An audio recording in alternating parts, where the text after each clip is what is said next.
Kremlin Cool Smashers babawian ang PLDT sa semifinals. Unang pagharap nila ngayong semis ay talagang inaabangan ng lahat. Gemma Galanza, Bernadette Pons at Tots Carlos, balik first six nga ba? Alyssa Valdez, posibleng ibabad ulit.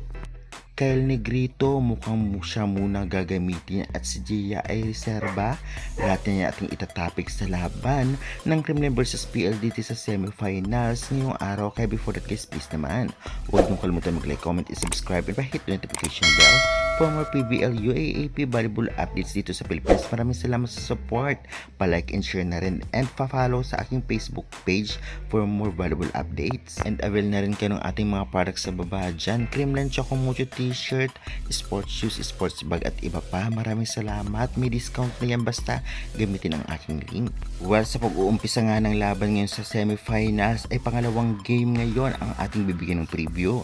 Ito ay ang PLDT vs Kremlin Cool Smashers, 6:30 PM sa Mall of Asia Arena ang venue na magaganap ngayong paparating na April 11.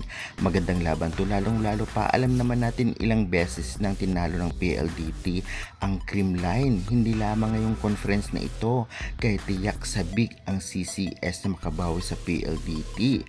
Ganoon pa man alam naman natin lahat na lalo pang umimprove ang Kremlin ngayon na nakaraang mga games at nakita na nga natin ang strategy ng kanilang coaching staff na talagang very effective din, lalong-lalo pa laban sa Akari Chargers. Well, marami nagsasabi at bali-balita maglalaro na si Gemma Galanza dahil talagang nireserva siya ngayon sa semis. Ganoon pa man alam naman natin na very effective pa rin siya at consistent, lalong-lalo pa hindi lamang sa opensa siya magaling kahit sa depensa. Kaya possible na gawin ulit siyang first six kung talagang magaling na siya. Kaya naman syempre talagang magandang laban ang ating mapapanood. Siyempre si Alyssa Valdez, pwede ring first six, pwede ring reserba. Consistent din ang laro nitong si Bernadette Pons, kaya tiyak ibababad siya at si Tots Carlos. Kaya good luck na lamang. Kaabang-abang din kung si Kyle Negrito pa rin ang gagamitin, lalong-lalo pa very effective siya ng nakaraan. Ganun pa man, napagaling pa rin ni Gia at hindi mapapantayan ang galing niya. Kaya naman siyempre tiyak siya posible rin ang ibabad kung sakali at marami nang napatunayan. Kaya maganda ang mga magiging desisyon ng coaching staff dahil lahat naman ang gagawa sa CCS kahit mga bangko pa.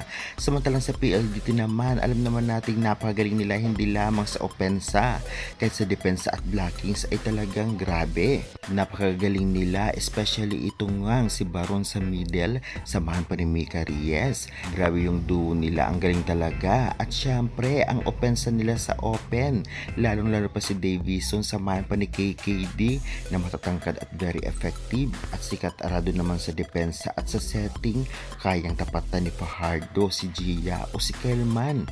Kaya naman tiyak magandang laban ang ating matutunghayan. Kaya guys, excited na ba kayo sa tingin nyo? Anong team ang unang mananalo dito sa pagitan ng PLDT at Kremlin? Makabawi kaya ang Kremlin? Pa-comment at pa-subscribe na lang for more valuable updates.